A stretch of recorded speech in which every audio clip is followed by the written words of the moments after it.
Dios le bendiga, amigo y hermano que nos escucha a través de las diferentes plataformas digitales. Bienvenido al módulo número 2 de ADN Gilgal.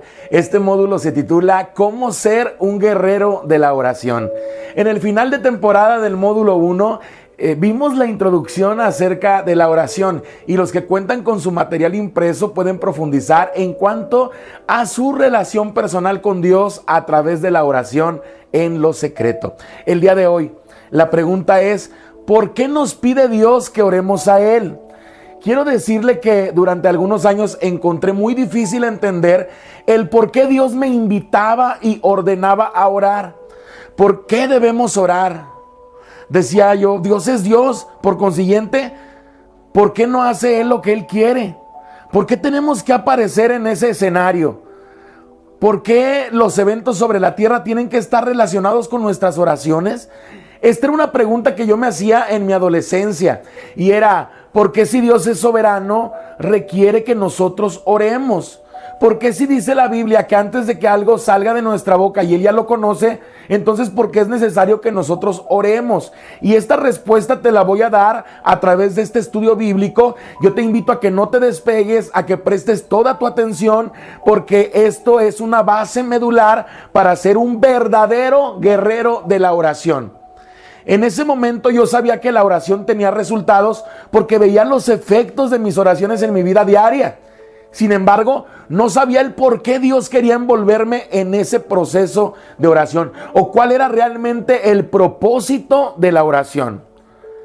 Quiero que iniciemos juntos a ver el libro de Juan, capítulo 5, San Juan 5, versículos 26 al 27. Es una llave que abrió el misterio y contestó mis preguntas concernientes a la oración. Dice ahí que Jesús dijo, el Padre le dio al Hijo autoridad por cuanto es Hijo del Hombre. Aquí quiero que todos estemos en un mismo sentir, que estemos enfocados en este tema y en esta porción bíblica, porque aquí parte la médula de este estudio. Otra vez, Juan 5, 26 al 27, el Padre le dio al Hijo autoridad por cuanto es el Hijo del Hombre. Quiero que note aquí usted que la autoridad le fue entregada a Cristo por cuanto es el Hijo del Hombre. Esto quiere decir que Jesús tenía que bajar en un cuerpo físico porque la autoridad Dios se la había entregado a Adán y a Eva, a esa creación, a esa primera creación. Pensé que la mayor manera de expresar esto debía ser así, porque es el Hijo de Dios, pero no es así, mire, sino como dice Juan 5, 26 al 27, el Padre le dio al Hijo autoridad por cuanto es el Hijo del Hombre. Ahora, ¿por qué era necesario que Jesús fuera el Hijo del Hombre para tener autoridad sobre la tierra? ¿Por qué era necesario que Jesús fuera el Hijo del Hombre para tener autoridad sobre la tierra? Esta pregunta nos da una gran respuesta, y es que la respuesta se encuentra en Génesis 1:26. Dios hizo al hombre con un propósito divino. Mire lo que dice la Escritura: hagamos al hombre a nuestra imagen, conforme a nuestra semejanza, y señorear es el derecho de gobernar, y tenga el derecho de gobernar en todo lo que se arrastra sobre la tierra, en todo lo de la tierra. Ahora, toda la creación sobre la tierra le fue entregada al hombre para que la gobernara. El hombre fue creado para ese propósito. Dios le hizo cabeza o gobernador sobre la tierra. David confirma esto en el Salmo 8 cuando habla al respecto a la posición especial que el hombre ocupa en el plan de Dios. Digo, así dice la Escritura en el Salmo 8, ¿qué es el hombre para que tengas de él memoria? Le hiciste señorear sobre las obras de tus manos, todo lo pusiste bajo de sus pies. Salmos 8, versículos 4 al 6.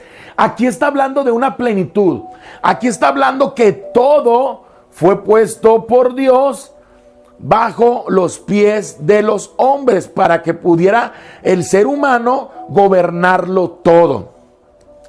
Ahora, vamos juntos al Nuevo Testamento.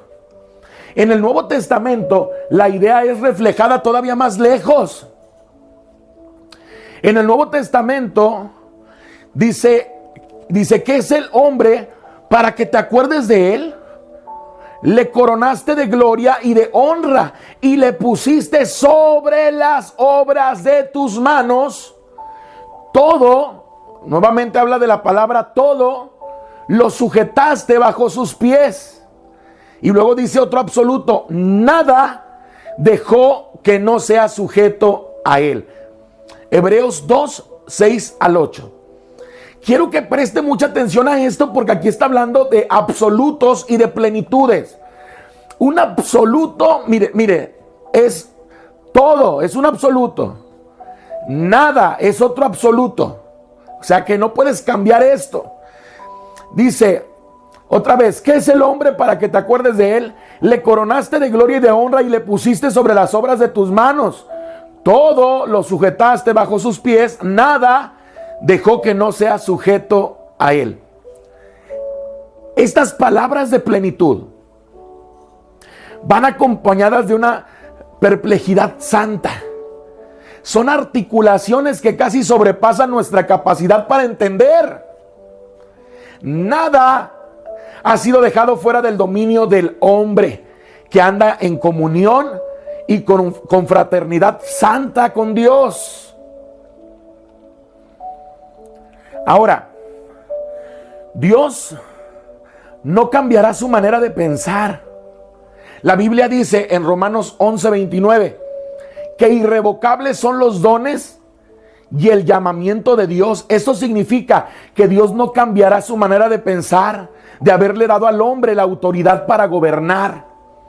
Este es un don, es un regalo. Y estos regalos, estos dones son irrevocables. Y esa autoridad que Dios le dio al hombre para gobernar también entra en estos dones, en estos regalos irrevocables. Ahora, la terminología griega para arrepentimiento es metatonía. Metanoia. ¿Significa? M-E-T-A-N-O-I-A. Metanoia. Significa tener un cambio de parecer. Ahora, Dios no tiene metanoia en cuanto a los dones y en cuanto al llamamiento. O sea que no tiene un cambio de parecer al respecto. El llamado a ejercer autoridad no le sería quitado al hombre mientras él mantuviera la imagen y semejanza de su Padre Celestial. Otra vez, el llamado a ejercer autoridad no le sería quitado al hombre mientras él mantuviera la imagen y semejanza de su Padre Celestial. Dios no cambiará de parecer con relación a sus dones y llamamiento. Estos son irrevocables. Él no cambiará de rumbo, él no le va a cambiar a reversa, no va a dar reversa. Moisés dijo en las palabras que siguen, en Números 23:19, Dios no es hombre para que mienta, ni hijo de hombre para que se arrepienta. Es decir, Dios no cambia de parecer. El punto de vista es claro. Dios hizo al hombre y le dio autoridad y dominio sobre la tierra. Anote, autoridad y dominio. Fue un compromiso que estaba obligado a honrar por todo el tiempo y la eternidad. Él no cambiará de parecer al respecto. Este punto de vista quiero que quede muy claro. Dios nos hizo, nos dio autoridad y dominio sobre la tierra, y esto es un compromiso que Él mismo está honrando y respetando por su propia eternidad. Y es que su propósito para el hombre desde el mismo principio no cambiará. El hombre que permanece según la imagen y semejanza de Dios tiene un destino divino y regió para ejercer dominio y autoridad en este mundo. Él está para ser cabeza de todas las cosas. Ahora, ¿qué fue lo que sucedió? Lo que sucedió o lo que sucede es que el hombre le cedió el dominio a manos de Satanás. Nos enteramos en Génesis 3 de que Satanás entró mañosamente al jardín del Edén y por medio de engañar a Eva pudo tener acceso a Adán. Amén. Dice la escritura, Adán no fue engañado. Primera de Timoteo 2:14. Adán escogió comer del fruto prohibido. Y el pecado entró en el mundo por un hombre. Y por el pecado la muerte. Escuche esto. Es que lo que detonó que le fuera entregado el dominio a Satanás fue la decisión, porque Adán escogió comer del fruto prohibido, porque a él fue el que se le dio fue el que se le dio la indicación. Él no enseñó a su esposa o a su pareja a seguir esta indicación. Entonces, la serpiente engaña a Eva. Eva le presenta a Adán y Adán escoge comer. Entonces, por eso dice la escritura, el pecado entró en el mundo por un hombre. Y por el pecado la muerte. Así que la muerte pasó a todos los hombres por cuanto todos pecaron. Estamos hablando de 1 Timoteo 2:14 y de Romanos 5:12 al 17. Romanos 5:12 al 17, donde dice en el griego basileuo, que significa reinar como rey. Y dice ahí, reinó la muerte desde Adán, por la transgresión de uno solo, reinó la muerte. Quiere decir que ahí donde dice reinó la muerte, está hablando de reinar como un rey literal, basileuo. Ahora, la referencia a la terminología, uno por quien reinó la muerte es el diablo. El diablo tenía el imperio de la muerte, según Hebreos 2:14. Un estudio cuidadoso del texto griego revela la siguiente percepción interesante sobre Hebreos 2:14. El versículo podría ser parafraseado como voy a decirlo a continuación. Jesús vino para destruir por medio de la muerte al que tenía el imperio de la muerte, esto es el diablo.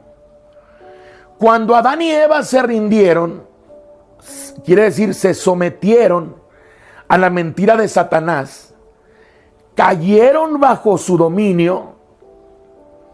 Esto dice en Romanos 6:16, si os sometéis a alguien como esclavos para obedecerle, sois esclavos, sea del pecado para muerte o sea de obediencia para justicia. De esta manera Adán y Eva perdieron el derecho de gobernar, un privilegio o derecho que Dios le había conferido. Ahora, Satanás usurpó su derecho de reinar y retuvo firmemente las riendas del gobierno de terror y autoridad. Satanás reinó a través del dominio de la muerte. Esto quiere decir que si ellos no hubieran obedecido, si ellos hubieran obedecido, me refiero a Adán y Eva, si ellos hubieran obedecido, el diseño perfecto de Dios es que el hombre hubiera sido eterno. Quiere decir que el hombre no hubiera conocido la muerte. Pero como el hombre conoció la muerte a través del pecado, eso pasó a todo el ser humano. Ahora, todo ser humano tenía que pasar por ese proceso de la muerte. Y como ya existía muerte, entonces la autoridad de este reino entró a manos de Satanás. Por eso Satanás reinó a través del dominio de la muerte. Ahora, cuando Satanás tentó a Jesús, demostró su dominio. ¿Ok? ¿Qué quiere decir esto? Antes de la muerte del Señor Jesucristo, de su derramamiento de sangre en la cruz, antes de todo esto, sí, el dominio y la autoridad le pertenecían a Satanás. Que esto es algo que tenemos que comprender en la salvación. Esto es algo esencial para comprender el Evangelio. Antes de la muerte y resurrección de Cristo, legalmente el diablo tenía el dominio de la muerte. Y también tenía el dominio que le pertenecía al hombre, porque le había sido arrebatado a través del pecado de Adán y Eva. Entonces, cuando Satanás tentó a Jesús, le estaba demostrando a Jesús su dominio. El diablo tentó a Jesús al ofrecerle poder para reinar sobre toda la tierra sin tener que ir a la cruz. Dice la Escritura, otra vez le llevó el diablo a un monte muy alto y le mostró todos los reinos del mundo y la gloria de ellos. Y le dijo, todo esto te daré si postrado me adorares. Entonces Jesús le dijo, vete, Satanás, porque escrito está, al Señor tu Dios adorarás y a Él solo servirás. Mateo 4, 8 al 9. En ese momento, Satanás poseía los reinos del mundo y la gloria de la creación. Y se los estaba ofreciendo a Jesús para que no muriera por nosotros y no le fuera arrebatado el reino que Él estaba controlando. Se los prometió con la condición de que se postrara delante de Él y lo adorara. Quiero que usted y yo comprendamos juntos la acción de postrarse o inclinarse para adorar al diablo. Era un acto de reconocimiento de su derecho para reinar. En efecto, Satanás seguiría siendo el rey supremo después de todo.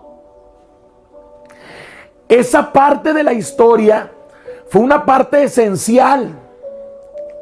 El momento en el cual el enemigo le estaba ofreciendo los reinos del mundo a Jesús, a cambio de que Él no entregara su vida por nosotros. Muchas personas dicen, ¿cómo le estaba entregando el reino si no le pertenecía a Él? Claro que sí le pertenecía a Él por derecho. Por derecho, el enemigo era el dueño. Porque Dios le dio la autoridad al hombre, voy a hacer el resumen, Dios le dio la autoridad al hombre de gobernarlo todo. Cuando peca, el hombre le da paso a la muerte.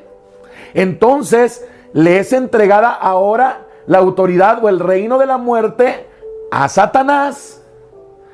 Y en ese momento que Satanás se presenta con Jesús y lo trata de corromper, le estaba ofreciendo reinos que sí le pertenecían a él por derecho, porque el mismo hombre se los había entregado al pecar. Nuevamente, en ese momento Satanás poseía los reinos del mundo y la gloria de la creación y se los ofreció a Jesús.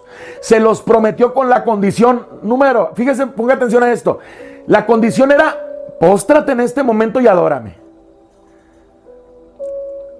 Como un hijo del hombre obediente, Jesús tenía que depender totalmente de la autoridad, más allá de la suprema, de la palabra de Dios y del Espíritu, a fin de superar la tentación.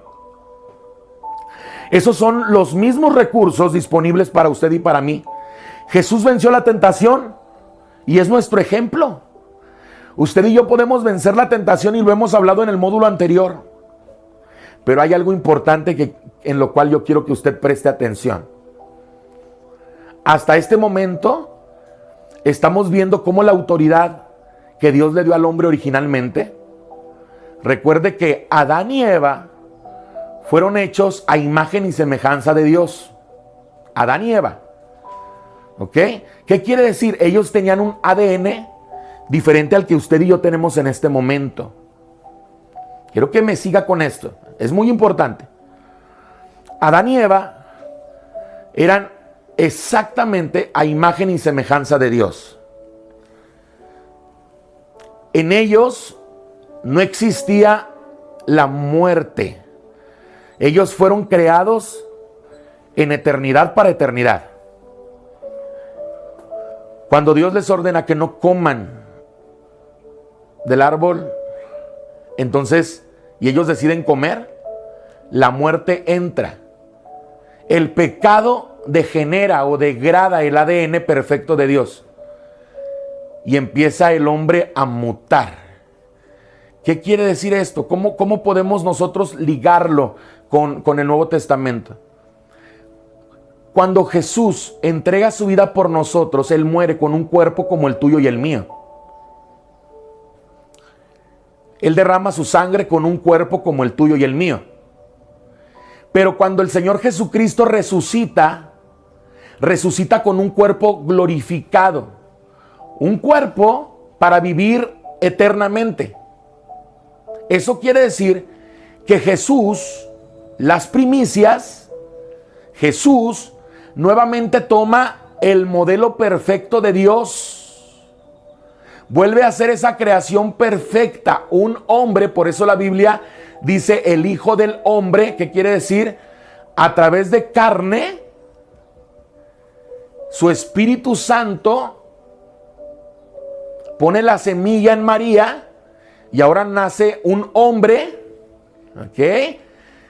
La deidad de Cristo ahora, la deidad de Dios, perdón, ahora en un hombre que nace como hombre, siendo aún una deidad que muere como hombre porque derrama sangre como tú y como yo, pero que cuando resucita con un cuerpo glorificado, siendo esa creación perfecta de Dios. Esto quiere decir que el cuerpo glorificado de Cristo es a imagen y semejanza de Dios. Así es realmente Dios.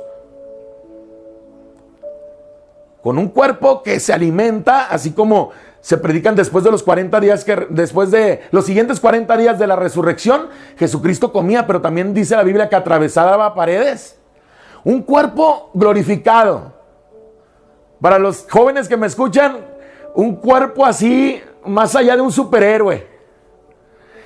Ahora, los que vayamos a ser arrebatados, o sea, si Cristo viniera esta noche, los que estamos vivos, nuestro cuerpo va a ser transfigurado, o sea, vamos a ser hechos a imagen y semejanza de Dios, así como Dios hizo a Adán y a Eva.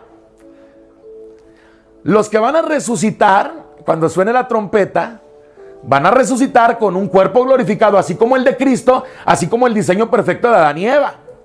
Amén. Vamos a continuar. Jesús compró de vuelta el dominio del hombre. El hombre cayó de su llamamiento y cedió el cetro del gobierno a manos del enemigo. Él lo tomó y usó hasta que Cristo vino, quien redimió, que quiere decir compró de vuelta, lo que el hombre había entregado a Satanás. Cristo ejecutó esa transacción por medio de venir a este mundo como el Hijo del Hombre. Hebreos 2, versículos 14 al 16 confirma esto. Él no solo vino como el Hijo de Dios, sino también como el Hijo del Hombre. Este versículo de Hebreos 2, 14 al 16 confirma toda esta explicación que estoy compartiendo contigo a través de esta plataforma. Él no solo vino como el Hijo de Dios, sino también como el Hijo del Hombre. Existe una razón, como es visto en la siguiente declaración parafraseada.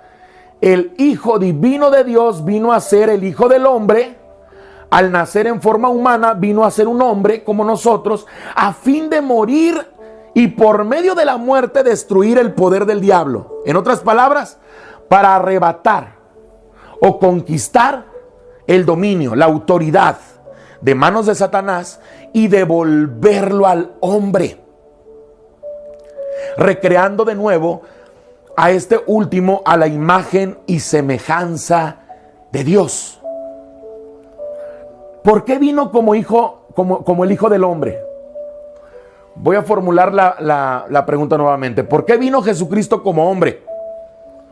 ¿Por qué no vino únicamente como Hijo de Dios?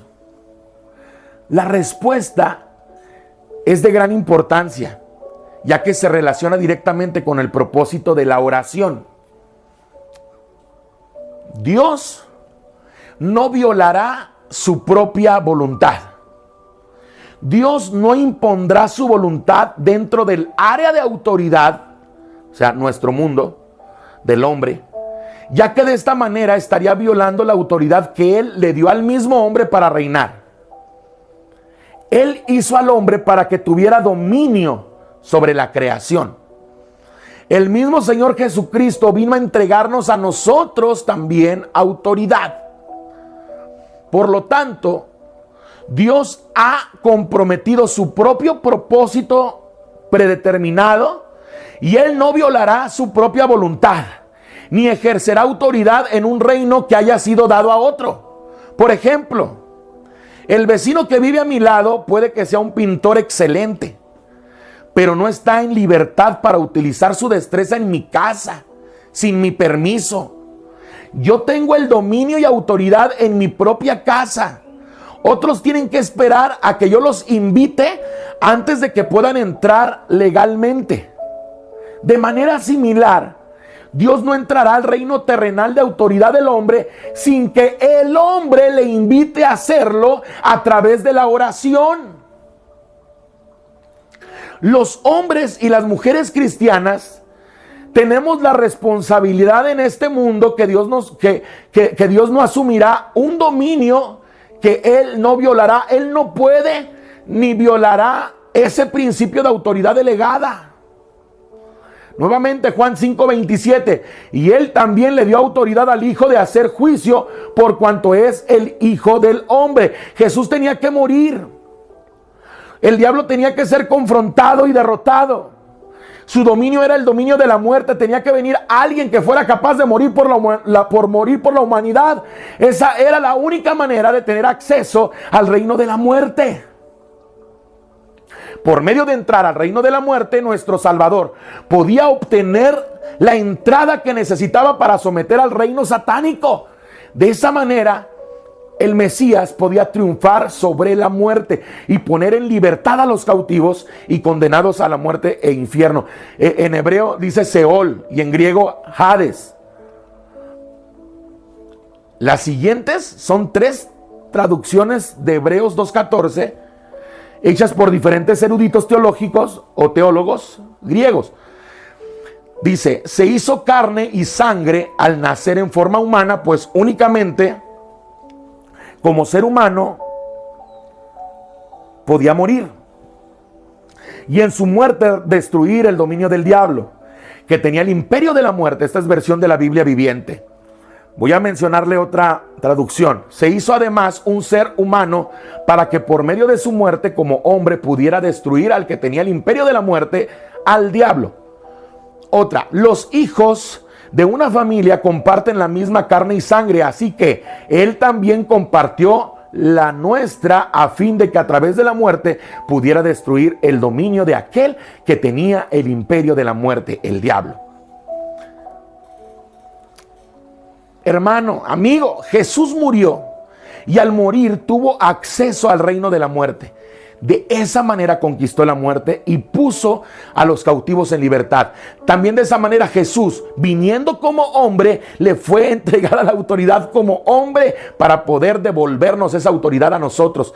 Él sacó de las prisiones del Hades a una multitud de almas justas que habían muerto y las llevó al cielo. Dice la Escritura, Efesios 4:8-9, subiendo a lo alto, llevó cautiva la cautividad y dio dones a los hombres, o sea, dio regalos. Y eso de que subió, dice, ¿qué sino también había descendido primero a las partes más bajas de la tierra? Es que el dominio del diablo fue finalmente quebrantado por el triunfo de Cristo sobre la muerte. Tanto en la cruz como en la dimensión de la muerte, el infierno, el Hades. El propósito original de Dios fue que el hombre tuviera dominio sobre la tierra. Una vez cedido su gobierno a manos de Satanás, fue necesario que Jesús viniera para conquistar al diablo y arrebatarle tal dominio. Entonces, podría decir en el día de su resurrección: toda potestad, dominio, me es dada en el cielo y en la tierra. Y he aquí, yo estoy con vosotros todos los días hasta el fin del mundo. Amén. Mateo 28, versículos 18 al 20. 60 años después de su resurrección, Jesús vino a Juan en revelación a la isla de Patmos, donde estaba exiliado prisionero. La siguiente es la proclamación triunfante de Jesús: y el que vivo y estuve muerto, mas he aquí que vivo por los siglos de los siglos, amén, y tengo las llaves de la muerte y del Hades. Apocalipsis 1:18. Mire qué evangelio tan poderoso. Lo que Dios se propuso ejecutar en el huerto del Edén tenía que acontecer. Jesús vino en la imagen y semejanza de Dios para reclamar lo que Adán había perdido. Vino para producir una nueva familia de hijos según la imagen y semejanza de Dios. Dicha familia volvería a ejercer la autoridad y el dominio sobre la creación de Dios. Jesucristo, por lo tanto, vino como el Hijo del Hombre. Como el Hijo del Hombre conquistó completamente a Satanás, triunfó sobre sus tentaciones, demostró su victoria sobre la muerte por vía de la resurrección. Su victoria como el Hijo del Hombre volvió a ganar el dominio para todos los hombres quienes estén dispuestos a llevar la imagen y semejanza de Dios, el cual había perdido a Adán en el huerto del Edén al caer en pecado. Ahora que tal dominio había sido restaurado de vuelta al hombre, Dios viene en respuesta a nuestra petición cuando oramos y entrar al reino o dimensión humana para ejecutar su voluntad, respondiendo nuestra invitación o respondiendo a nuestra invitación. Y es que toda esta explicación, toda esta introducción que te estoy dando para ser un verdadero guerrero de la oración, es comprender, número uno, que Dios al hombre le entregó autoridad y dominio. Él nos entregó esta tierra y es muy importante que usted y yo oremos a Dios. Que usted y yo lo invitemos a Él, a que haga su voluntad en nosotros. Y es que toda la gente toma decisiones, todos tomamos decisiones, y lo que vivimos son consecuencia de esas decisiones. Y la gente dice, pero es que es la voluntad de Dios. Es que la voluntad de Dios se ejecuta cuando tú lo invitas a que haga su voluntad. Tú y yo podemos orar por las personas y decirle, Señor, haz tu voluntad sobre mis hijos. Pero mientras no enseñemos a nuestros hijos a decirle al Señor, haz tu voluntad en mi vida, entonces el Señor no puede entrar a ese campo a obrar. Va a obrar y va a responder de acuerdo a tu fe. Pero de una manera efectiva, esto va a suceder cuando comencemos a enseñar a la gente que ese modelo de oración del Padre Nuestro, cuando dice que invitemos al Señor a hacer su voluntad. Padre nuestro que estás en los cielos, santificado sea tu nombre. Venga a nosotros tu reino. Hágase tu voluntad. Y mire lo que dice, en la tierra como en los cielos. O en la tierra como en el cielo. Y luego ya viene el proceso de lo que el hombre necesita. El pan de cada día. Habla de lo emocional, las ofensas. Pero lo primordial es invitar al Señor a hacer su voluntad en nuestra vida. Ahora usted está consciente que el Señor a usted le entregó autoridad y dominio sobre la tierra. Y que ahora es responsabilidad de nosotros decirle, Señor, haz tu voluntad en mi vida. Haz tu voluntad en mi familia. Y Señor, me comprometo a enseñar a mis hijos, a enseñar a las nuevas generaciones, a enseñar a la iglesia a que es necesario que te invitemos a través de la oración a tomar o ejercer tu voluntad en nosotros. Que Dios le bendiga. Lo esperamos en la siguiente transmisión de esta temporada número 2 de ADN Gilgal, Guerreros de la Oración. Le esperamos en la siguiente transmisión.